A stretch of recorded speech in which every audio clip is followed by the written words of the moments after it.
తిరుమల లడ్డులో జంతువుల కొవ్వు కలిసిందని చెప్పి ఒక ఉన్మాదకరమైనటువంటి వ్యాఖ్యానాలు చేసినటువంటి ముఖ్యమంత్రి చంద్రబాబు నాయుడు గారు, దాని తర్వాత ఏదైతే వైవి సుబ్బారెడ్డి గారు, సుబ్రహ్మణ్య స్వామి గారు, ఇలా మరి కొంతమంది కోర్టుకు వెళ్లారు. ఎందుకంటే తిరుమల లడ్డులో జంతువుల కొవ్వు అని చెప్పి అసత్య ప్రచారం జరుగుతా ఉంది అని చెప్పి కోర్టుకు వెళ్లిన తర్వాత కోర్టు ఒక సిట్ను ఏర్పాటు చేయడం జరిగింది.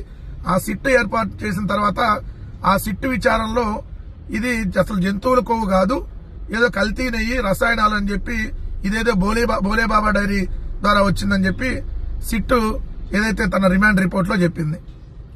అది కూడా ఎప్పుడు కలిసింది ఇది అంటే 2024లో చంద్రబాబు నాయుడు గారు ముఖ్యమంత్రి అయిన తర్వాత ఏదైతే జూన్ నెలలో వాళ్ళు సప్లై చేశారో ఏఆర్ డైరీ అవి వెనక్కి పంపించేశామని చెప్పి ఈఓ శ్యామలరావు చెప్పారు. సిట్ ఏమో వెనక్కి పంపించి మళ్ళీ ఆగస్టులో వచ్చినాయి, జూన్ లో వెనక్కి పంపించి ఆగస్టులో మళ్ళీ అదే సప్లై చేశారు, దాన్ని వాడారు అని చెప్పి చెబుతా ఉంది. సరే, ఎంతగా అసలు ఆ బోలేబాబా డైరీ ఎవరిది, ఈ బోలేబాబా డైరీకి ఎవరు అనుమతులు ఇచ్చారు, ఎవరి హయాంలో అనుమతులు వచ్చినాయి అనేది ఒక్కసారి మీకు ఈ స్లైడ్ చూస్తే అర్థమవుతుంది. TTD board resolution dated on 26 June 2018. ఏదైతే అంతకుముందు బోలేబాబా డైరీది mister Harsh fresh dairy products private limited గా ఉండేదో అదే Bholebaba dairy. Bholebaba dairy mister Harsh fresh dairy products private limited Uttarakhand కింద ఉండేది, అదే పేరు మారింది బోలేబాబా డైరీ.